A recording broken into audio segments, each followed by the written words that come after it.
Hey, today we're going to talk about the first finger picking pattern I think you should start with. I like to call it the seesaw pattern. It goes between your thumb and your index finger on the right hand. We're going to use some very familiar chord shapes for these patterns or for these exercises, and I'll give you a song recommendation at the end as well. Before I forget, hit subscribe if you haven't already. Also, there'll be a link to my membership that you can join where we go over things like this and beyond: finger picking guitar, solo fingerstyle guitar, improvisation, all that. You'll have access to a whole library of more in-depth videos and PDFs that accompany one another, and I'll be adding on to it every week. So there'll be something for everybody, the novice to the more advanced player. All right, let's get started.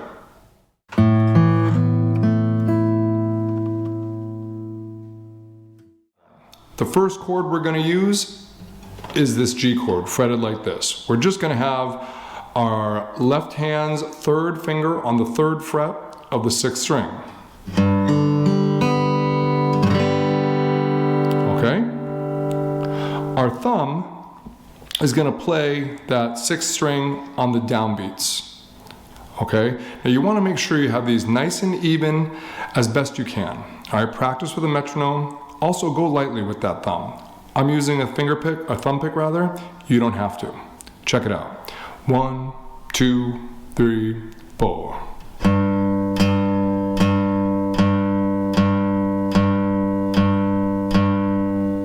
Okay? So everything is very even. I'm marking all those quarter notes. That is our foundation. That's what holds the whole pattern together. If that's not even or in time, the whole thing is going to fall apart, okay? But let's keep it positive. Your first finger is going to come in on the upbeats, the ands, all right? So it's going to seesaw between those two. Check it out. 1, 2, 3, 4.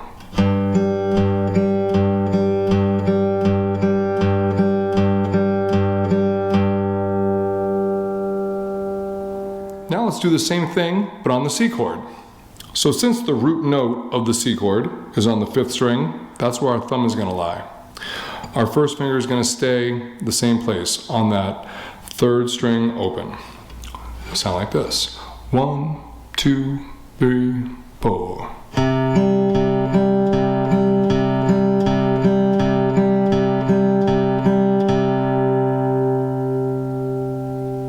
All right. And last but not leastly, we are going to do the same thing on the D chord. Once again, the root note, the bottom note of that D chord is on the fourth string, so that's where our thumb's going to go.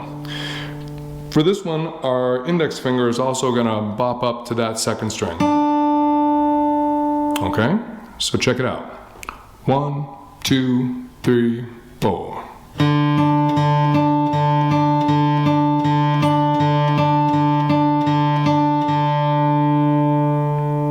Now let's see what it sounds like combining these chords. I'm going to do a chord progression, very standard: G, C, D, back to G.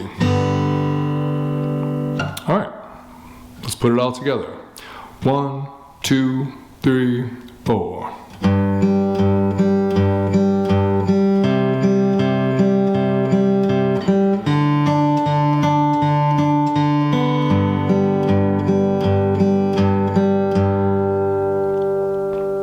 Quick note with that one, you may have noticed that going from the D to G, you heard that second string open. That's just my left hand moving the shape. It sounds a lot more natural than trying to keep that, third finger there until the very last second to the G. All right, everybody. Thanks for hanging out. Like I said, there are some variations on those chords. I cover all that in my membership. So check it out. The link is in the description of this video. And also, I mentioned that I would tell you a song to play with this one. It's "We're Going to Be Friends" by the White Stripes. Uses this pattern throughout. That is also in my membership plan with a PDF and video for both, a little more in depth. And yeah, hit the subscribe. I'll see you next time.